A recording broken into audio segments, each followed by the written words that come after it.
ఇప్పుడు మనకి కేంద్రాల గురించి వెళ్దాం.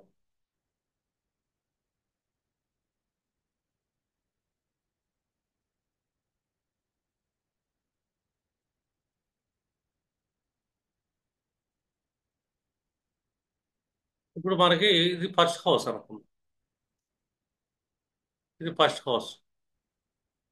1, 4, 7, 10. ఇవి కేంద్రాలు.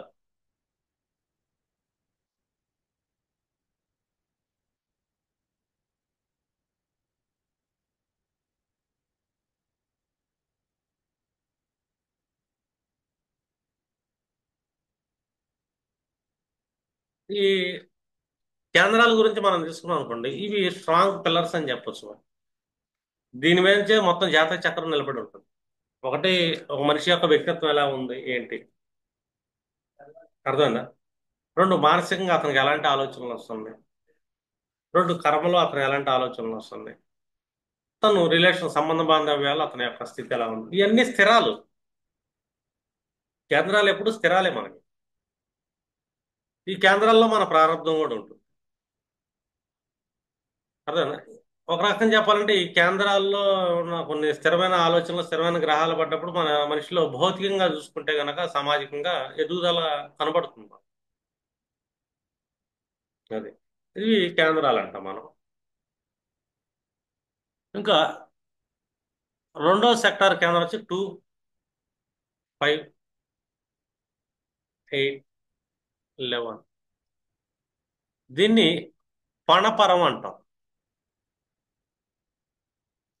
ఇది చాలా ఇంపార్టెంట్, పణపరాలు కూడా.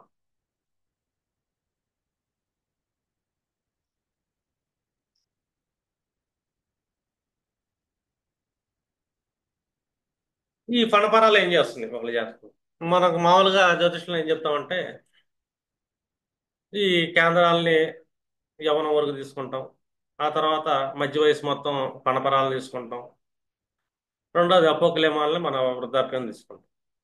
ఇలాగా ఫలితాలు చెప్పడానికి చూస్తాం. కానీ ఒక ఫలితం అనేది మనకి ఏం రాసి పెట్టింది? పణపరం అంటే ఏంటి? వాస్తవంగా పణపరం అంటే మన యొక్క వారసత్వం, ఇన్హెరిటెన్స్. మనం గత జన్మ నుంచి ఏం తెచ్చుకున్నాం. ఇప్పుడు ఒక జాతక చక్రంలో సెకండ్ హౌస్ అనేది, మనం పలానా కుటుంబంలో జన్మించడం ఒకటి జరుగుతుంది, అది మన వారసత్వం. అది ఆ కుటుంబం నుంచి నాకు ఎంత ధనం వస్తుందో అది నాదే. నాకు రాసి పెట్టుంటేనే ఇంత ధనం వస్తుందని చెప్పి డిజైన్ చేసేది సెకండ్ హౌస్ పణపరం. ఆ తర్వాత పంచమంలో ఉన్న పణపరం ఉంటుంది. నేను గత జన్మ నుంచి ఏ విధమైన పాప పుణ్యాలు తెచ్చుకున్నాను, ఇది నా వారసత్వమే. పణపరాలంటే వారసత్వం. మనం గతం నుంచి తెచ్చుకున్నాయి ఆల్రెడీ రాసి పెట్టుకొని వచ్చాం.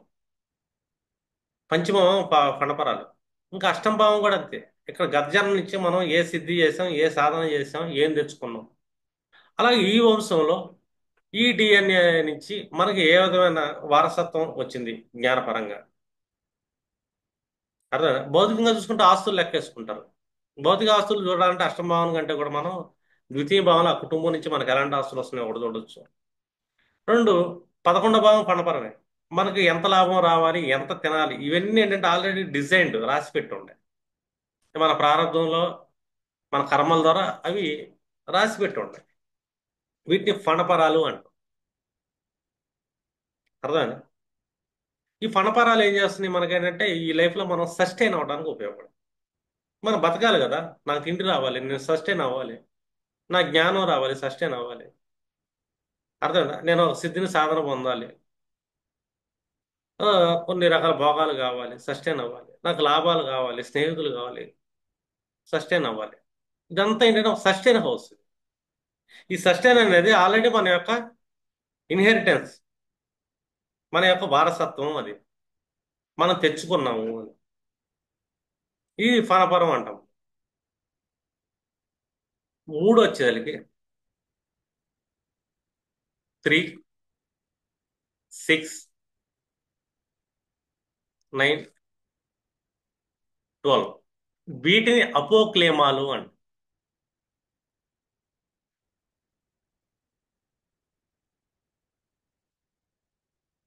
ఇవేంటి? అపోక్లేము.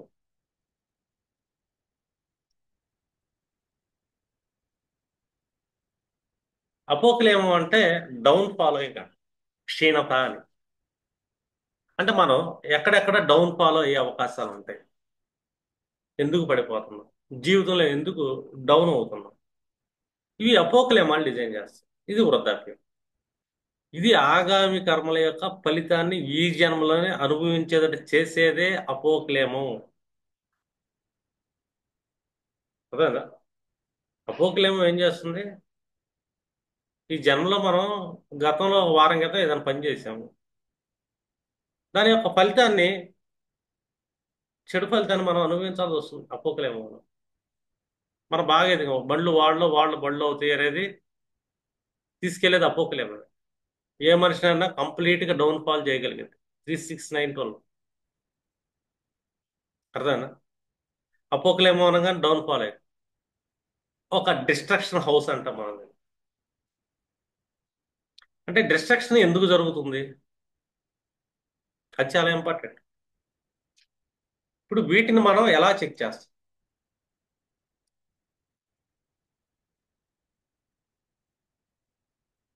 ఇది చాలా ఇంపార్టెంట్ జ్యోతిష్యం. ఎప్పుడైనా సరే, అర్థమైనా, జ్యోతిష్యం ఇచ్చిన జ్ఞానం ఒకటి ఉంటుంది.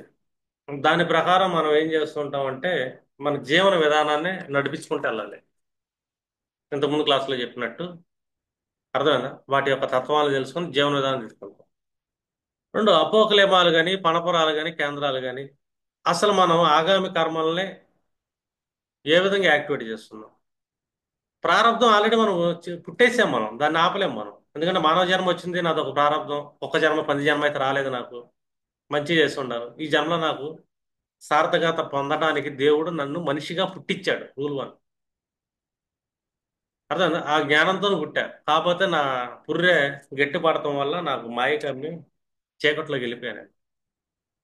నా నాడి చీకట్లోకి వెళ్ళిపోయింది, మోహంలోకి వెళ్ళిపోయా, భౌతిక వాచలో. ఇక్కడ దీన్ని బయట పెట్టడానికి దేవుడు ఏం చేస్తుంటాడు, మనకి ఇలాంటి జ్యోతిష్యం లాంటి జ్ఞానాన్ని ఇచ్చాడు. ఎప్పుడైనా సరే ప్రతి మనిషికి ఒకటి ఉంటుంది: మానసిక బలహీనత.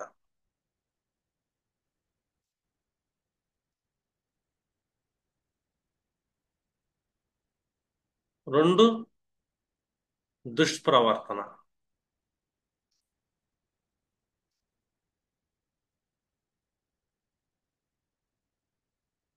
అర్థమైందా? 3, లోభం.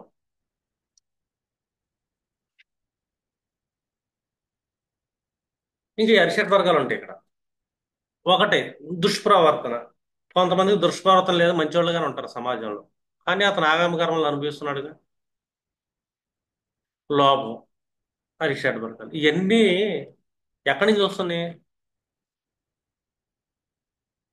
ఈ మూడింటిని కంట్రోల్ చేసేది ఏంటి? ఒకటి మనస్సు. మన మనస్సు అనేది వీటిని కంట్రోల్ చేస్తుంది. మన మనసుకి మానసిక బలహీనత ఉంటుంది, మన మనసుకి దుష్ప్రవర్తన ఉండే అవకాశం ఉంటుంది, మన మనసుకే అరిషడ్ వర్గాలు ఉంటాయి. అర్థమైందా? వీటిని క్రాస్ చెక్ చేసుకుంటా ఒక మనిషి యొక్క గుణాన్ని మనం చదవగలుగుతాం. అర్థమైందా? మనిషి గుణాన్ని చదవాలి కదా. చదివితే అతను ఏ ఆగామి కర్మలోకి వెళ్ళిపోతున్నాడు, ప్రారంధానికి సంచితానికి ఏం చేసుకుంటున్నాడు అతను, అర్థమైందా, ఎలాంటి చిక్కుల్లో పడే అవకాశం ఉంది అనేది ఆస్ట్రాలజర్కు తెలుస్తుంది. ఈ జ్ఞానం చాలా ఇంపార్టెంట్. ఎందుకంటే ఈ కేంద్రాలు, ఫణపరాలు, అపోక్లేమ జ్ఞానం చాలా ఇంపార్టెంట్ ఒక ఆస్ట్రాలజర్. రెండోది, ఇప్పుడు లగ్నం నుంచి ద్వితీయం చూసాను అనుకో, నేను ఎలా మాట్లాడుతున్నాను ఏంటి అనేది మీకు కనపడుతుంది, వినపడుతుంది కూడా.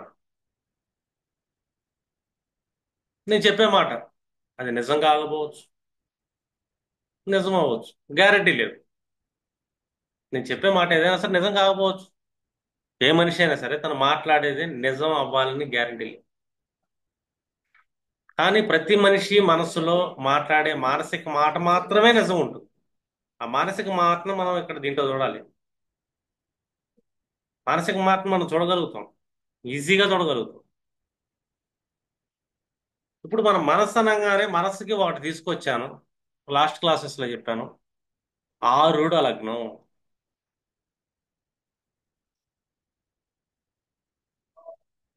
అలాగే ఆరుడ భావాలు. అంటే ఆరుడ పదం అని చెప్తాం మనం. పదాలు అంటే ఇది మనిషి యొక్క అంతర్ముఖాన్ని చూపిస్తుంది. ఇప్పుడు సమ్ మేష లగ్నం తీసుకుందాం. పూర్ణ ఎగ్జాంపుల్ తీసుకుందాం. ఈ లగ్నాధిపతి కుజుడు ఇక్కడ కూర్చున్నాడు.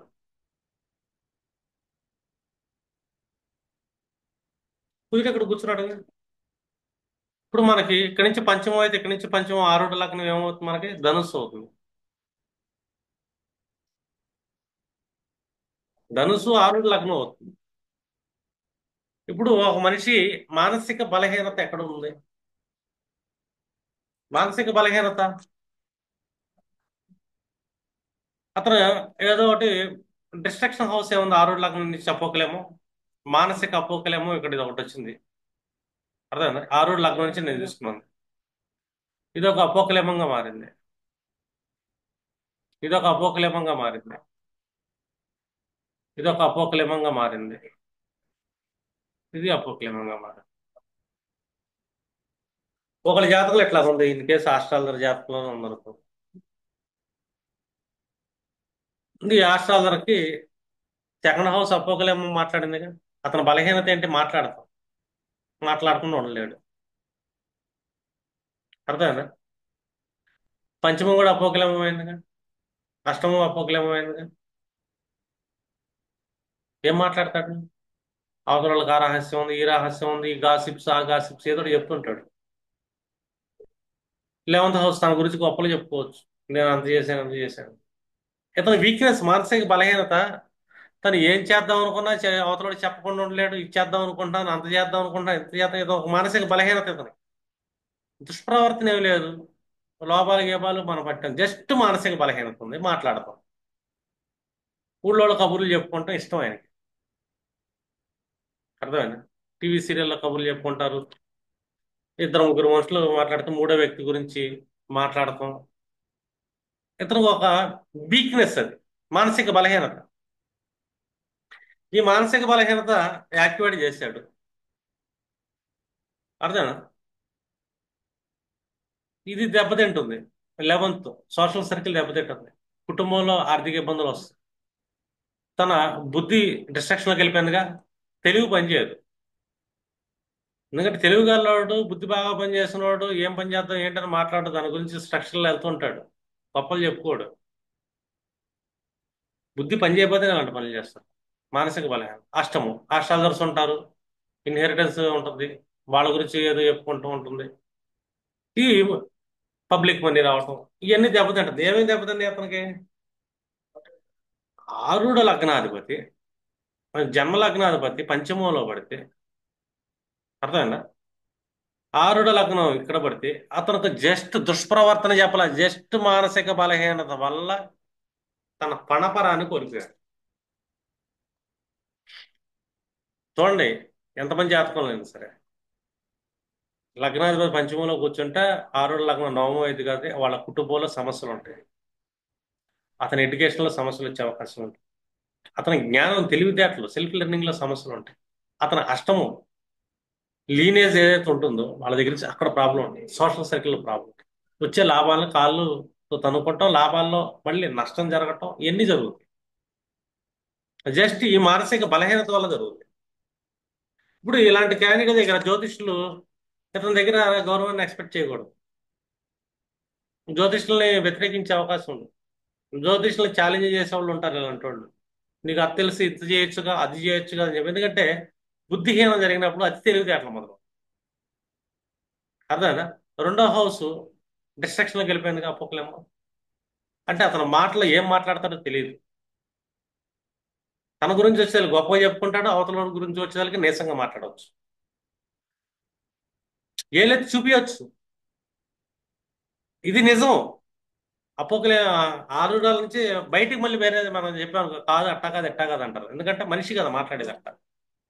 కానీ అతని మనసులో మాట కూడా మనకు కనబడదు. కానీ వాళ్ళకి ఈ వీక్నెస్ ఉంటుంది, మాట్లాడకుండా ఉండలేరు. ఏ మనిషికైనా సరే మాట్లాడకుండా బలహీనత ఏదైతే ఉంటుందో, అతని మానసిక బలహీనత, ఒక్కొక్కడికి ఒక్కొక్క మానసిక బలహీనత ఉంటుంది. తన మానసిక బలహీనత వల్ల తను చేసే మాటల వల్ల కానీ చేతల వల్ల కానీ ఎక్కడైనా నష్టం జరిగింది, ఇది ఆగామి కర్మగా మారిద్ది ఖచ్చితంగా. ఈ ఆగామి కర్మ డిస్ట్రక్షన్ హౌసెస్ లో కూర్చున్న ప్లానెట్స్ దశ వచ్చినా అంతర్దశ వచ్చినా ఖచ్చితంగా పీడించబడతాడు.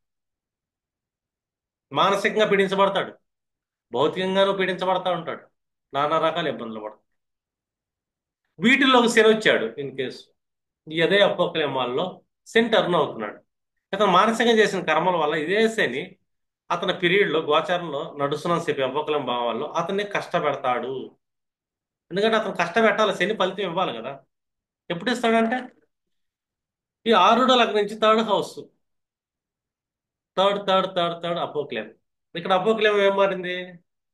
2587 మారింది, పణపరం అపోక్లేమంగా మారిపోయింది. వీటిని డ్యామేజ్ చేస్తుంటాడు అతను. ఎందుకంటే అపోక్లేమం అంటే డౌన్ ఫాలో అయ్యింది, దాని అర్థం అదే, క్షీణత.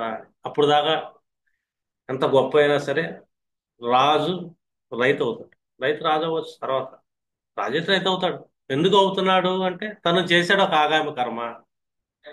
ఇది పెద్ద తప్పేం కాదు అంటే తప్పేం కాదు, నీ దగ్గర నెగిటివ్ థాట్ ఏం లేదు, నెగిటివ్ ఇంటెన్షన్ కూడా లేదు, కానీ ఇది నీ మానసిక బలహీనత.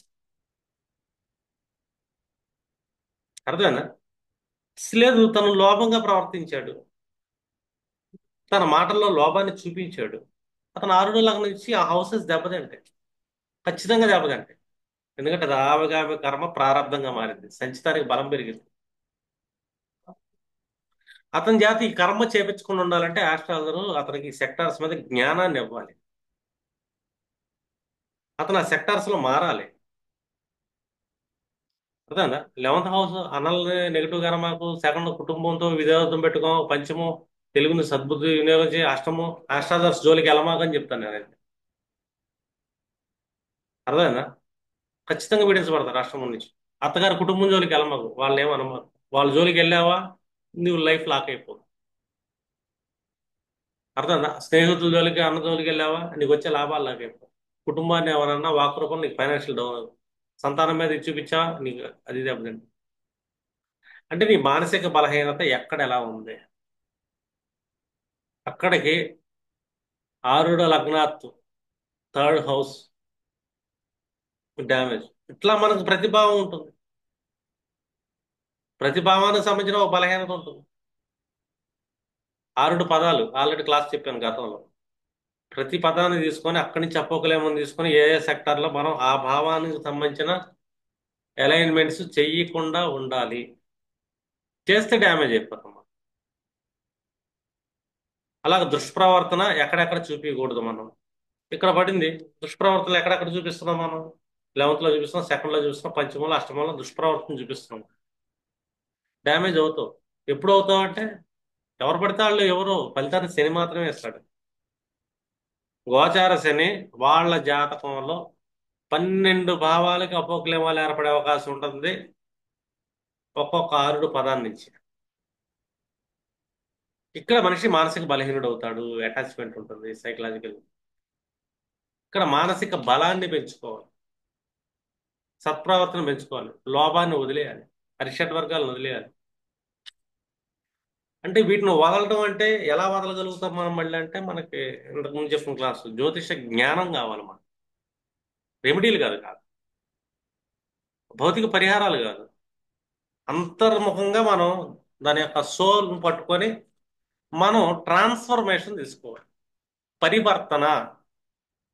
జ్ఞానం తీసుకొని జ్ఞానంలో పరివర్తన చెందాలి, పరివర్తన చెందకుండా, అర్థమైందా, 1,00,000 లీటర్ల నీళ్ళతో శివుడికి అభిషేకం చేసిన ఉపయోగం లేదు. అర్థమైందా? 2 లారీలు నూనె తెప్పించి నువ్వుల నూనెతో శనికి అభిషేకాలు చేశానంటే, 100 టన్నులు నువ్వులు కూడా పోసానన్నా కూడా ఉపయోగం లేదు. No doubt. ఎందుకంటే మహర్షులు ఆల్రెడీ చెప్పారు ఈ పరిహారాలు అధమం అని. ఎందుకంటే జ్ఞానం మాత్రమే ఉత్తమం. ఆ జ్ఞానం, జ్యోతిష జ్ఞానం ఉత్తమం. విద్య అన్నిటినీ పోగొట్టు. జ్యోతిష విద్య అలాంటిది. జ్యోతిషం అనే విద్య, జ్యోతిషం అనే తత్వం తెలుసుకోవాలి. అంటే ఎవ్రీ బేసిక్ యొక్క తత్వం ఏంటో తెలుసుకోవాలి దాన్ని. ఇది జ్యోతిషం మన కళ్ళ ముందే కనబడుతుంది కానీ, పుస్తకంలో కనబడుతుంది కానీ దాని యొక్క అంతరం వేరే ఉంటుంది. కళ్ళ ముందు ఉంటుంది కానీ కనబడదు. మీరు అందరూ చదువుకొని ఉంటారు కదా, కేంద్రాలు, కోణాలు, అపోకులేమాలు. ప్రతి ఒక్కరు చదివే ఉంటారు. మీరు అందరూ సీనియర్ అష్టాదర్శి. వాటిని ఎలా చూడాలి అన్నది ఇంపార్టెంట్. ఎందుకంటే ఆగామి కర్మ మనకు అపోకులేమ స్థానంలో మనల్ని ఖచ్చితంగా డ్యామేజ్ చేస్తుంది. మన మానసిక బలహీనత అవ్వచ్చు కదా. ఒక అమ్మాయి పొద్దున్నే అత్తగారి నుంచి నెగిటివ్ గా చెప్తుంది. అది వీక్నెస్ అది. అది అలాగనే అత్తగారి మీద ద్వేషం ఏమి ఉండదు, శత్రుత్వం ఏమి ఉండదు, వీక్నెస్. ఆ వీక్నెస్ లో వాళ్ళు తిడతారు, దూషిస్తుంటారు. రేపు పొద్దున శని టర్న్ అవుతున్నప్పుడు ఈ అత్తగారు ఏ హౌస్ సంబంధించింది ఈమె దూషిస్తుంది, ఈ ఆరుడు లగ్నం తీసుకోవాలి, ఆరుడు పదాల నుంచి ఏ హౌస్ డిస్ట్రక్షన్, ఆ హౌస్ లోకి శని వచ్చినప్పుడు అక్కడ డ్యామేజ్ చేస్తాడు. ఖచ్చితంగా చేస్తాడు. 11th లో కూర్చున్నాడు శని, లాభాలను హరించేస్తాడు, మెంటల్ పీస్ దెబ్బతీస్తాడు, వ్యక్తిత్వం పోతుంది. మూడో దృష్టి లగ్నం మీద వేస్తాడు, సప్తమ దృష్టి పంచమం మీద వేస్తాడు, డ్యామేజ్ అయిపోతుంది 11th లో కూర్చున్నప్పుడు. అష్టమ దృష్టి అష్టమానికి దశమ దృష్టి అష్టమానికి వేస్తుంటాడు, పిచ్చోళ్ళ తిరుగుతుంటాడు. రావాల్సిన ఇన్హెరిటెన్స్, పూర్వజన్మ నుంచి వచ్చే ఇన్హెరిటెన్స్ చూసే పణపరం కంప్లీట్ డ్యామేజ్ అయిపోతుంది. పణపరము అంటే నువ్వు ఎక్కడ నీ అక్యుములేషన్ ఉంది, ఎంత తింటావు ఆల్రెడీ రాసి పెట్టి ఉంటుంది పణపరం. అర్థమైందా? నీ పూర్వజన్మ పుణ్యం ఎంత ఉంది అది పణపరమే రాసి పెట్టి ఉంటుంది. నీ అష్టం భావం అసలు నీకు ఎంత దక్కాలి రాసి పెట్టే ఉంటుంది. అసలు నీకు ఎంత లాభాలు రావాలి రాసి పెట్టే ఉంటుంది. ఈ పణపరాన్ని మానసిక బలహీనతతో డ్యామేజ్ చేసుకోకూడదు, డిస్ట్రక్షన్ లో తీసుకెళ్ళమాకండి. అంటే మీరు దేన్ని డిస్ట్రక్షన్ లో తీసుకెళ్తున్నారు? మీ క్రియేటివిటీ మైండ్ ని డిస్ట్రక్షన్ లో తీసుకెళ్తున్నారా? మీ కేంద్రాల డిస్ట్రక్షన్ లో తీసుకెళ్లొచ్చు, మీ ఫణపరాల డిస్ట్రక్షన్ లో తీసుకెళ్లొచ్చు. డిస్ట్రక్షన్ లో తీసుకెళ్ళండి, అపోక్లేమాలను తీసుకెళ్ళండి. మీ లగ్నాత్ అపోక్లేమ హౌసెస్ పని చేయకూడదు. అంటే మీరు క్షీణతలోకి వెళ్ళకూడదు. క్షీణ దశలోకి ఉన్నతంగా ఎదగాలంటే మానసిక బలాన్ని పెంచుకోవాలి. మానసిక బలం ఎక్కడి నుంచి వస్తుంది? నీ మనసుని ఎక్కడ తీసుకెళ్ళాలి? గురువుకి కనెక్ట్ చేయాలి. గజకేసరి యోగం అంటాం. నీ మనసును గురువుకి ఇచ్చావు కదా, గజకేసరి యోగం. నీ మనసుకి దేవుడు రక్షగా ఉంటాడు, కవచాన్ని ఇస్తున్నాడు. మానసిక బలం పెరిగిద్ది.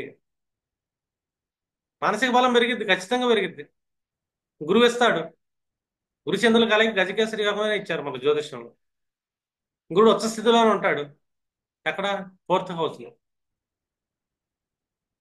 అంటే మానసిక బలం పెరిగిద్దా?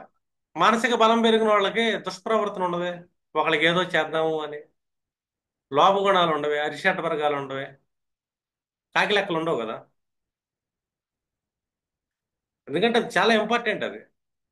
జ్ఞానానికి మనస్సుని కనెక్ట్ చేయడం బలం వస్తుంది. జ్ఞానం మాత్రమే బలాన్ని ఇస్తుంది, మానసిక బలాన్ని. నాలెడ్జ్ మాత్రమే ఇస్తుంది. విద్య మాత్రమే మానసిక బలాన్ని ఇస్తుంది. అర్థమైనా? మనస్సుకి సంభోగం తారతో ఏర్పడింది. అందుకే చంద్రుడు ఏంటంటే తారల చుట్టూ తిరుగుతాడు, 20,000 తారల చుట్టూ తిరుగుతాడు. అంటే గురువు దగ్గర పుట్టిన జ్ఞానానికి తారకి సంబంధం మనసుకు ఉంటుంది. గురువు అంటే ఏంటి? 9th and 12th lot, universal lot. ధర్మాన్ని, జ్ఞానాన్ని, మోక్ష జ్ఞానాన్ని ఇవ్వగలిగేది మాత్రమే గురువు. చిన్న చిన్న ఆచార్యులు ఇవ్వలేరు వాళ్ళు. ఆచార్య ఏంటంటే 3, 6 భావం బుధుడు. టీచర్లు, ఉపాధ్యాయులంతా 3, 6 భావాలు. గురువు కాదు. గురువు అంటే జ్ఞానం. గురువు అంటే దేవుడు. గురువు అంటే ఈశ్వరుడు. అర్థం? అంటే జ్ఞానమే ఈశ్వర జ్ఞానం. ఇదే జ్యోతిష్యం. ఈశానుడి యొక్క జ్ఞానం ఇది. ఈశాన్యం నుంచి వస్తుంది. ఆ ఈశాన్య దిక్పాలకులు ఇద్దరే ఉండాలి. ఒకటి గురువు, రెండు కేతు. అందుకే గురుకేతులు ఇద్దరు ఈశ్వరాంశలు అని. వాళ్ళు చూసుకున్నారు నిన్ను, ఫలితాన్ని శనిస్తుంటాడు. అంటే ఒక పణపరవనంగానే మన ఇన్హెరిటెన్స్ మనం తెచ్చుకున్నాం, ఆల్రెడీ తెచ్చేసుకున్నాం మనం. దాన్ని మనం చెడగొట్టుకోకూడదు మానసిక బలహీనతల వల్ల. దాన్ని అపోక్లేమంగా మార్చకూడదు. చాలా రకాలు ఉంటాయి కదా ప్రవర్తనలో. ఇప్పుడు అపోక్లేమో మన లోపగుణంతో సప్తంభావం అపోక్లేమంలోకి వెళ్ళిపోతే కేంద్రంలో మనశ్శాంతి పోతుంది, వ్యక్తిత్వం పోతుంది, నీ గౌరవ మర్యాదలు పోతుంది, భార్య పోతుంది. ఒకేసారి పోతాయి నాలుగు కేంద్రాలు. ఒకేసారి వస్తే డ్యామేజీ. ఇప్పుడు భార్యతో డిస్టర్బెన్స్ వచ్చింది అనుకో, మానసికంగా పోతుంది, నీ వ్యక్తిత్వం బుర్రపాడైపోతుంది, నువ్వేం పని చేస్తావు తెలియదు, ఉన్న పరువు కూడా పోగొట్టుకోండి. నాలుగు పనులు ఒకేసారి జరుగుతాయి. కేంద్రాలు ఒకటి టచ్ చేస్తే నాలుగు యాక్టివేట్ అయిపోతాయి. కోణాలు అంతే, ఒకటి టచ్ చేస్తే మూడు కోణాలు యాక్టివేట్ అయిపోతాయి. 260 అర్ధత్రికోణం దేని టచ్ చేసినా అది యాక్టివేట్ అయింది. పణపరాన్ని టచ్ చేసాం, నాలుగు యాక్టివేట్ అయిపోతాయి. అర్థం 2, 5, 8, 11 ఆల్రెడీ మనం తెచ్చుకునేది అది గర్జన్మ నుంచి. అది మన ప్రారంభంలో తెచ్చుకుంటున్నాం మనం. మనకి ఎంత కావాలి అంత.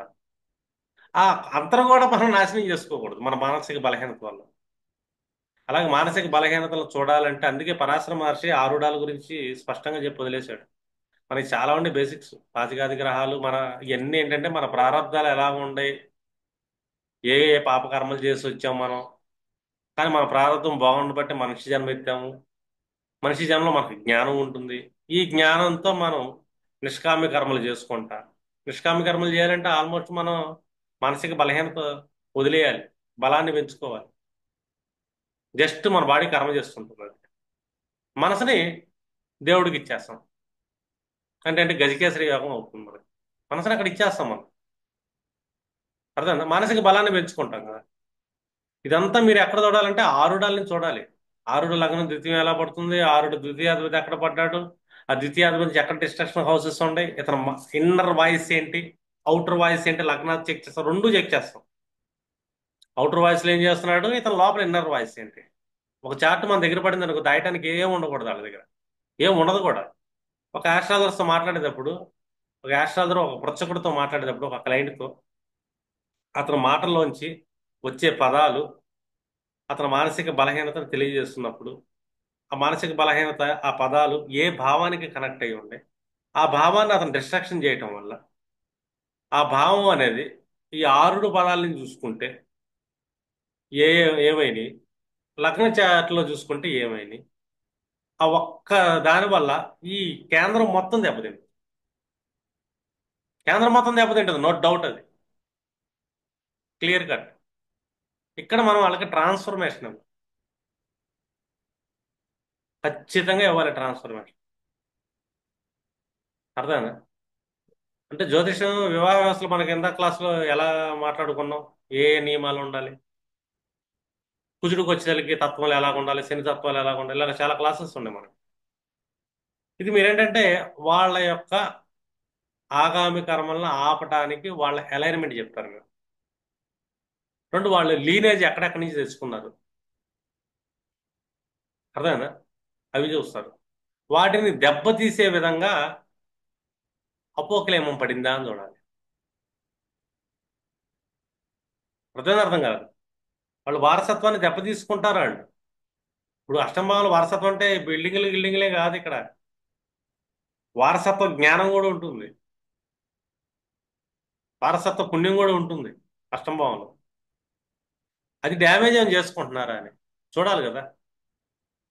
పణపరం అనేది చాలా మోస్ట్ ఇంపార్టెంట్. పణపరాన్ని, అర్థమైందా, మానసిక బలహీనత వల్ల దాన్ని అపోక్లేమంలోకి వెళ్తుందా, ఎక్కడి నుంచి వెళ్తుంది, ఆరుడు లగ్నాల నుంచి వెళ్ళలేదు. అర్థమైందా? లేదు, వేరే చోట నుంచి వెళ్ళొచ్చుగా. ఆరుడ ఏ 5 నుంచి వెళ్ళొచ్చు కదా, ఏ 4 నుంచి వెళ్ళొచ్చు కదా ఆ హౌస్, ఏ 6 నుంచి వెళ్ళొచ్చు కదా. ఇప్పుడు ఏ 6 నుంచి ఈ లీనేజ్ హౌస్ పణపరం అనేది అపోక్లేమం అయింది. ఏ 6 ఏంటి ఇక్కడ, గొడవలు పెట్టుకుంటాం, అప్పులు చేయటం, అప్పుల వాళ్ళకి ఎక్కొట్టాలనుకుంటాం, ఇలాంటి పనులన్నీ చేస్తుంటాడు. చేస్తే చేశాడు, పెద్దగా ఎఫెక్ట్ ఏమి ఉండదు అప్పుడు. ఎందుకంటే శని అక్కడ లేడు. అక్కడి నుంచి అపోక్లేమాన్ని టచ్ చేయలేదు అతను. నీ లగ్నాత్తు 2, 5, 8, 11 శని టచ్ చేయలే. అది అపోక్లేమంగా చూసుకుంటే ఆరు లగ్నం నుంచి ఏమో అపోక్లేమం కావాలా, కానీ ఏ 6 నుంచి అయింది అపోక్లేమం. నువ్వు ఎవరికైతే ఇచ్చేస్తుంటావు, జంతువులు కొడతావు, అచ్చేస్తావు, ఇచ్చేస్తావు, సేవ చేయవు, రోగిష్టాలని రోగంగా చూస్తుంటావు, నీకు ఎంత పని చేసే వాళ్ళని తక్కువ చేసి మాట్లాడితే ఎన్ని చేస్తున్నావు కదా, రేపొద్దున శనిస్తాడు. నువ్వు ఆగామి కర్మ చేసావు, అదే అపోక్లేమంగా మారింది. డ్యామేజ్ అయిపోతుంది. ఖచ్చితంగా అయింది. అంటే మనం ఏ హౌస్లో ఏం చేస్తున్నాం? లేదు, ఏ సెవెన్ నుంచి నీ లీనేజ్ ఏదైతే ఉందో 25 8 11 ఇది ఫణపరం అనేది ఏ సెవెన్ నుంచి అపోకిలేమో అయింది ఇన్ కేసు.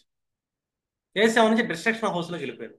నువ్వు రాశి చాట్లో ఏ సెవెన్ ఎక్కడో కూర్చోండి. నువ్వు నీ భార్యను తిడుతున్నావు, నీ రిలేషన్ తిడుతున్నావు, నీ చైల్డ్హుడ్ ఫ్రెండ్స్ని చేస్తావు, వాళ్ళని ఇబ్బంది పెడుతున్నావు. ఇబ్బంది పెట్టావు, బాగానే ఉంది. ఇప్పుడు ఇబ్బంది పెట్టినప్పుడు ఏం కాదు, శని 2.5 ఏళ్ళు అక్కడికి వెళ్తానికి టైం పట్టింది. 7.5 ఏళ్ల కన్నా వెళ్తాడు అక్కడికి. ఇంకా ఆ 7.5 ఏళ్ళకి 2.5 ఏళ్ళు నీకు పీడ ఉంటుంది, ఖచ్చితంగా ఉంటుంది. ఆ 2.5 ఏళ్ళకి పోతే వాడు మళ్ళీ ఇంకో హౌస్కి వెళ్తానికి ఇంకో 10 ఏళ్ళ తర్వాత వెళ్తాడు, మళ్ళీ పీడిస్తాడు. అలా గ్యాప్ ఇచ్చి పీడిస్తుంటాడు ఆయన. ఆల్రెడీ నువ్వు డ్యామేజ్ చేసావు, ఆగామి కర్మ చేసావు. ఆ ఆగామి కర్మ సంచితంలో కలిసి నీ అపోకలేమో టైంలో నీకు ఈ జన్మలోనే అనిపించేటట్టు చేస్తుంది. బ్యాలెన్స్ మిగిలింది, అది ప్రారంభంగా మారింది. ఇంకొక జన్మ అనేది ఎత్తాల్సి వస్తుంది. ఈసారి ఆ జన్మ మనిషి జన్మ అని గ్యారంటీ లేదు. పంది ఎక్కవచ్చు, కుక్క ఎక్కవచ్చు, పాము అవ్వచ్చు, బల్లి అవ్వచ్చు, చేమ అవ్వచ్చు, కోడి అవ్వచ్చు, ఏదైనా అవ్వచ్చు. చూడండి, ఎప్పుడైనా సరే మన లీనేజ్ అనేది, మన ఫణపరం అనేది రాశి చక్రం నుంచి ఆరుడు భావాల నుంచి డ్యామేజ్ అవ్వదు. అర్థమైనా? మళ్ళీ ఇటు ఆరుడు భావాల నుంచి కూడా మళ్ళీ ఫణపరాలు ఉంటాయి. వీటిని యాక్టివేట్ చేస్తే ఈ సెక్టార్స్ లో మీరు ఇంకొద్దిగా ఎక్కువ పుణ్యాన్ని పొందొచ్చు. ఒకటి భౌతికంగా కనబడుతుంది మనకి రాశి చక్రం నుంచి ఫణపరం. మానసిక బలవంతులు అయ్యాం మనం. ప్రతి భావానికి ఫణపరాన్ని చూసుకుంటే ఆ ఫణపరాలు మనం అక్కడి నుంచి కూడా మనం భాగ్యాన్ని పొందాలి. ఇప్పుడు దేవుడు ఇచ్చిన భాగ్యం కంటే కూడా మన మానసికంగా మనం చేసే కర్మ ఉంటుంది, సో ఆగామి కర్మ. ఈ ఆగామి కర్మ నుంచి కూడా మనం ఫణపరాన్ని పొందవచ్చు. లేదు, ఇప్పుడు పొందలేకపోయావు, ఇది నీకు నెక్స్ట్ జన్మకు బాగా పెరుగు ఉంటుంది ఫణపరంగా. నెక్స్ట్ జన్మ చాలా ఎక్కువ వస్తుంది. మంచి కుటుంబం వస్తుంది ఫణపరం నెక్స్ట్ జన్మ. బాగా ఉన్నతమైన కుటుంబం వస్తుంది. ఉన్నతమైన జ్ఞానం ఉన్న కుటుంబంలోకి వస్తుంది మళ్ళీ. ఉన్నతమైన ఇన్హెరిటెన్స్ ఉన్న కుటుంబంలోకి వస్తుంది. ఉన్నతమైన లాభాలు తీసే కుటుంబంలో నువ్వు పడతావు. ప్రతి భావం నుంచి ఫణపరాన్ని నువ్వు కాపాడుకుంటూ వస్తే, ప్రతి ఆరుడు పదాన్ని నుంచి వచ్చే జన్మ నీ ఫణపరం నీ లగ్నాతో అద్భుతంగా ఉంటుంది. ఊరికినే పుట్టరు ఉన్నతమైన కుటుంబాలు. వాళ్ళు గర్జనలు చేసిన పుణ్యవాది. గర్జనలు అనుభవించగా మిగిలిన ఇన్హెరిటెన్స్ ఏదైతే ఉందో అది ఈ జన్మలో పుట్టింది. అందుకే ఇన్హెరిటెన్స్ హౌసెస్ ఫణపరాలు. ఫణపరం అంటే మన వారసత్వం. ఎక్కడి నుంచి తెచ్చుకుంటున్నాం? గత జన్మ నా కర్మల నుంచి తెచ్చుకున్నాం ఈ జన్మలోకి. అందుకే అలాంటి కుటుంబంలో పుడతారు సెకండ్ హౌస్. అలాంటి జ్ఞానం వస్తుంది నా పూర్వపుణ్యం వల్ల. ఆ కుటుంబానికి అంత జ్ఞానం ఉంది, ఆ కుటుంబానికి అంత ఇన్హెరిటెన్స్ ఉంటుంది నష్టంలో. ఆ కుటుంబం అంత లాభాలు తీయగలిగే కుటుంబంలో పడతారు. అంత పెద్ద సోషల్ ఫేమ్ అండ్ నేమ్ ఉన్న సోషల్ సర్కిల్లో ఉన్న కుటుంబంలో పడతారు. ఈజీగా ఉంటుంది ఫాలోయింగ్ ఆ కుటుంబంలో. ఆ కుటుంబంలో పుట్టంగా నీకు ఫాలోయింగ్ వస్తుంది. డిఫాల్ట్ గా ఫాలోయింగ్ వస్తుంది, ఎందుకంటే 11th హౌస్ కదా, లాభాలు కదా. మాస్ ఫాలోయింగ్ ఉంటుంది. అందరికి మాస్ ఫాలోయింగ్ రాదు, పుట్టుకుదని మాస్ ఫాలోయింగ్ వస్తుంది. అలా పుడుతున్నాడు నీ గత జన్మ యొక్క ప్రతి ఆరుడు పదాల నుంచి మనం చేసే కర్మ ఉంటుంది కదా. ఆ కర్మ మన మానసిక బలహీనత వల్ల అవ్వకూడదు, వీక్నెస్ వల్ల అవ్వకూడదు. వీక్నెస్ వల్ల ఎవరిని మనం ఇబ్బంది పెట్టకూడదు. మన వీక్నెస్ వల్ల అవతల సంతోషం ఉన్నా రావాలి, కానీ ఇబ్బంది రాకూడదు. మన వీక్నెస్ వల్ల మనం మాట్లాడే మాట వల్ల ఎక్కడో ఇంకొకటి ఉన్నడికి డ్యామేజ్ జరగకూడదు. ఇదంతా స్టోర్ అయితే ఇక్కడ అనిపించేది అనిపిస్తాం, మిగిలింది వచ్చే దాంట్లో ఇంకా బాగా దారుణంగా అనిపిస్తాం. ఈసారి మనం పరపర డ్యామేజ్ అవుతుంది. సరైన కుటుంబంలో పుట్టం, సరైన విద్య ఉండదు, సరైన ఇన్హెరిటెన్స్ ఉండదు. అసలు సోషల్ సర్కిల్ చేత బాగా నీచ స్థితిలోకి వెళ్ళిపడతాం. ఇది డిజైన్ చేస్తున్న ఆగామి కర్మని డిజైన్ చేసేది మానసిక బలహీనత. ఈ మానసిక బలహీనత ఏ ఆరుడు పదాన్ని నుంచి నువ్వు డిస్ట్రక్షన్ చేసుకుంటూ వెళ్తున్నావు చెక్ చేసుకో. అది లగ్నాత్ ఏ భావాన్ని డిస్ట్రక్షన్ చేస్తున్నావు, నీకు నెక్స్ట్ జన్మ ఎలాగెళ్తుంది. ఈ జన్మలో అవసాన దశలో మన 60 ఏళ్ళు బతికితే 3 భాగాలు చేస్తే 3 20 60 చేస్తే 40 ఏళ్ళ తర్వాత ఒక మనిషి కష్టాలు పడుతున్నాడు అంటే అపోక్లేమం యాక్టివేట్ అయింది, అతను 60 ఏళ్ళు బతుకుతాడు అని. ఒక 50 ఏళ్ల తర్వాత కష్టాలు మొదలవుతున్నాయి అంటే అపోకలేమో యాక్ట్ అయితే 75 ఏళ్ళు బతుకుతాడు అని. నేను మన వయసుని 3 పార్టీలు చేసేసాం మనం. మూడో పార్టీ అపోకలేమోనికి ఇచ్చేసారు. అప్పుడే కష్టాలు మొదలవుతున్నాయి. ఈ మధ్యకాలంలో ఏదైనా గ్రహదశ శని నడుస్తున్నప్పుడు వస్తాయి కష్టాలు. డిస్ట్రక్షన్ హౌస్ టచ్ చేసినప్పుడు నువ్వు ఏ భావాత్ డిస్ట్రక్షన్ టచ్ చేస్తున్నావో ఆ భావం యొక్క కేంద్రంలో శని వచ్చినప్పుడు కష్టాలు వస్తాయి. శని కష్టాలు కావాలని ఇవ్వడు ఎవరికి. అది నువ్వు వండుకున్న కూర నీ చేత తినిపిస్తాడు. నువ్వు బాగా వండుకున్నావు అనుకో, రుచిమైన కూర నువ్వు తింటావు. నువ్వు దరిద్రంగా వండుకున్నావు, ఉప్పు లేదు, చప్పగా ఉంది, మాడిపోయింది, బాగా మంట పడుతుంది, అదే తినిపిస్తాడు నీ చేత. అర్థమైనా? మనం ఏం తినేది కూడా మన ఇన్హెరిటెన్స్ సెకండ్. మనం తెచ్చుకున్నాం, మన పణపరమే మనం తినే తిండి. అంటారు కదా, నీ భూమి మీద నూకలు అన్నాలు ఉంటావు లేకపోతే వెళ్ళిపోతావు అని. ఆ నూకలు సెకండ్ హౌస్లో ఉంటే ఆ సెకండ్ హౌస్ మనం తెచ్చుకున్నాం. పణపరం అంటాం దాన్ని ఆస్ట్రాలజీలో. అర్థమైందా? అపోక్లేమో అనేది డౌన్ ఫాల్ అయ్యి అపోక్లేమాన్ని యాక్టివేట్ చేయమాట. ఇవన్నీ ఎక్కడి నుంచి వస్తున్నాయి? మానసికంగా వస్తాయి కాబట్టి మనం వీటిని చెక్ చేయాలంటే ఆరుడ లగ్నాన్ని, ఆరుడు పదాలని సెంటర్ చేసుకొని చెక్ చేయాలి. భౌతికంగా వేరేలా కనబడచ్చు, లోపల వేరేలా ఉంటుంది. కానీ ఒక మనిషితో మాట్లాడండి. మాట్లాడుతున్నప్పుడు అతను ఏ సెక్టార్కి సంబంధించిన మాటల్లో నెగిటివ్ వస్తుందో చూడండి. అది ఏ పదం నుంచి వస్తుందో చూడండి. కొంచెం వర్కౌట్ చేయండి. అతని లైఫ్ని మీరు చెప్పేయగలుగుతారు. ఇప్పుడు ఇది అయితే నెక్స్ట్ ఇలాగ అవుతుంది, వచ్చే జన్మలో మిగిలితే ఎంత ఉంటుంది అని ఖచ్చితంగా ఉంటుంది. వాడలో బళ్ళు అప్పుడు దాకా గౌరవ మర్యాదలు, అర్థమైందా, చిత్రాలు గిత్రాలు పడుకుని రోడ్డు మీద కూర్చుంటాడు, అవమానించబడతాడు, నేను అనే అహంకారంలో తుక్కేయబడతాడు. ఎందుకు? అహంకారం ఉన్నప్పుడు మాటల్లో తేడా రావచ్చు. అది ఒక సెక్టార్ని డిస్ట్రక్ట్ చేసింది. ఇదే పొద్దున శని టర్న్ అవుతే అక్కడికి వచ్చాడు గోచారంలో, డ్యామేజ్ చేస్తాడు. లేదు, గోచారంలో శని రాలేదు, అంతర్దశలో శని నడుస్తున్నాడు, మళ్ళీ డ్యామేజ్ చేస్తాడు. అర్థం? అప్పుడు మనం చెప్తాం పాశుపతాస్త్ర హోమం చేయండి అని. ఏముంటుంది పాశుపత హోమంలో? పశువు లాంటి నిన్ను మనిషిగా మార్చడానికి చేసే హోమం శివహోమం. నాలో ఉన్న పశుత్వాన్ని తగ్గించండి అంటే అజ్ఞానాన్ని తగ్గించండి. పశువు అంటే ఏంటి ఇక్కడ? అజ్ఞాని అని. పాశుపత హోమం అర్థం అదే. దానికి చాలా ఉన్నాయి, మహాపాశుపతం అని, అఘోర పాశుపతం అని చెప్పి ఇలా పాశుపత హోమాలు చేస్తుంటారు మన శ్రీశైలం లాటల్లో. అవి చేపించుకోండి. కనీసం ఈశ్వరుడి శక్తి వల్ల మనలో ఉన్న పశుతత్వం అనేది తగ్గిపోతుంది. అంటే అజ్ఞానం పోతుంది, జ్ఞానం వస్తుంది అని. ఆ హోమం అర్థం అదే. ఎందుకంటే అజ్ఞానం ఉంది, శని చేత పెట్టించబడతాం. జ్ఞానం వచ్చింది, శని మనల్ని ఏం చేయడు. అదేనా? దీనికి మనకు సబ్జెక్ట్ నాలెడ్జ్ ఉంది. మనకు మనం ట్రాన్స్ఫర్మేషన్ తీసుకొని ఇక్కడ ఇది కరెక్ట్ కాదు, ఇది రైట్ కాదు, రైట్ కాదు అని చెప్పి మనం మానసిక బలవంతులం అవుతాం. జ్ఞానం మాత్రమే మానసిక బలాన్ని ఇస్తుంది. ఒక పర్సన్కి తను చేసే వృత్తిలో, తన స్కిల్లో, సబ్జెక్ట్లో కమాండ్ ఉంటే అతను ధైర్యంగా ఉంటాడు, మానసిక బలం, అతను ఎదుగుతాడు. సబ్జెక్ట్లో కమాండ్ లేదు, జ్ఞానం లేదు, విద్య లేదు, అతను మానసిక బలహీన అవుతాడు. అతను వృత్తిలో తను పీడించబడుతుంటాడు. Skill most important any field. అలాగే లైఫ్ సైకిల్కి ఆత్మజ్ఞానం ఇంపార్టెంట్. ఈ ఆత్మజ్ఞానం అనేది జ్యోతిష్యం, ఒక జ్యోతిష్యుడు ఇవ్వాలి యాక్చువల్గా. జ్యోతిష్యుడు అవిద్యలోకి వెళ్ళకూడదు. విద్య అనేది ఒకటి ఉంది కదా. అంటే ప్రతి తత్వాన్ని మన కళ్ళ ముందు ఉన్న డీప్ నాలెడ్జ్ ఏంటి, దీన్ని ఎలా చెక్ చేయాలి మనం అని ప్రతి దాంట్లో డీప్ తెలియాలి. తెలిస్తేనే పరాశరి వేదిక జ్యోతిష్యం, లేకపోతే లేదు. ఓకేనా? సరే, ఇది కూడా క్లోజ్ చేద్దాం, టైం అవుతుంది. Good night.